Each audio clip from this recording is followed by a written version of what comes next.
Hi friends, ഞാനിന്നിവിടെ ഒരു കിളിക്കൂടിൻ്റെ റെസിപ്പിയാണ് ചെയ്യാൻ പോകുന്നത്. അതിനായിട്ട് ഒരു പാൻ അടുപ്പിൽ വെച്ചിട്ടുണ്ട്. പാൻ ചൂടായിട്ടുണ്ട്. അതിലേക്ക് നമുക്ക് ആവശ്യത്തിന് എണ്ണ ഒഴിച്ചു കൊടുക്കാം. എണ്ണ ചൂടായിട്ടുണ്ട്. അതിലേക്ക് നമുക്ക് ചെറുതായിട്ട് അരിഞ്ഞു വെച്ചിരിക്കുന്ന സവാള ഇട്ട് കൊടുക്കാം.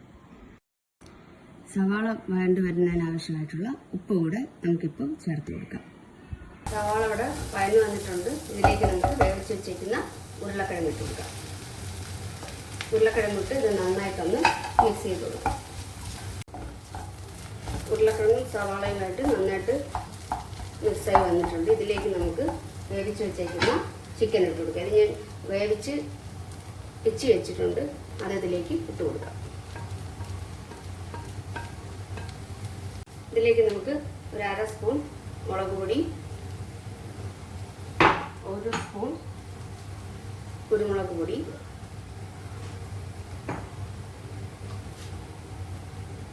1/2 spoon chicken masala, 1/2 spoon garam masala, ഒരു 1/4 സ്പൂൺ മഞ്ഞൾപ്പൊടി ഇത്രയായിട്ട് നന്നായിട്ടൊന്ന് മിക്സ് ചെയ്ത് കൊടുക്കാം. ഇതിലേക്ക് നമുക്ക് കുറച്ച് മല്ലിയില ഇട്ട് കൊടുക്കാം. മിക്സ് ഇവിടെ റെഡി ആയിട്ടുണ്ട്. നമുക്കിത് അടുപ്പ് ഓഫ് ചെയ്ത് അടുപ്പിൽ നിന്ന് മാറ്റാം. ഈ മസാല ഒന്ന് തണുക്കുന്നവരെ നമുക്കൊന്ന് വെയിറ്റ് ചെയ്യാം.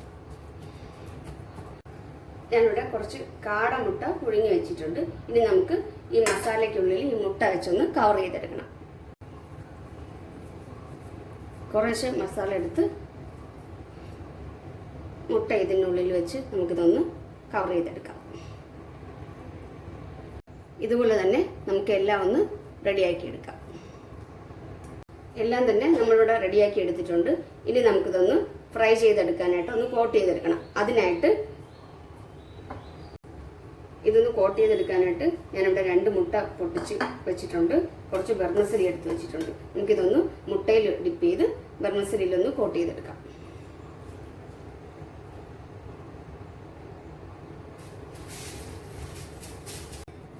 എല്ലാം തന്നെ നമ്മളിവിടെ ബർമസലിയിൽ കോട്ട് ചെയ്തെടുത്തിട്ടുണ്ട്. ഇനി നമുക്കിതൊന്ന് ഫ്രൈ ചെയ്തെടുക്കാം. പാൻ ചൂടായിട്ടുണ്ട്. നമുക്കിതിലേക്ക് എണ്ണ ഒഴിച്ചു കൊടുക്കാം. എണ്ണ ചൂടായിട്ടുണ്ട്. നമുക്കിത് ഓരോന്നായിട്ട് എണ്ണയിലേക്ക് ഇട്ട് കൊടുക്കാം.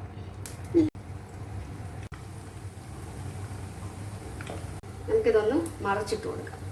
ഒരു വശം റെഡിയായി വന്നിട്ടുണ്ട്.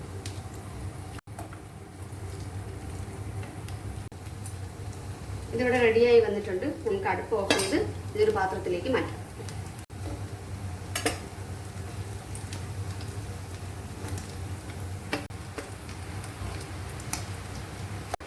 വളരെ ടേസ്റ്റി ആയിട്ടുള്ള കിളിക്കൂട് ഇവിടെ റെഡി ആയിട്ടുണ്ട്.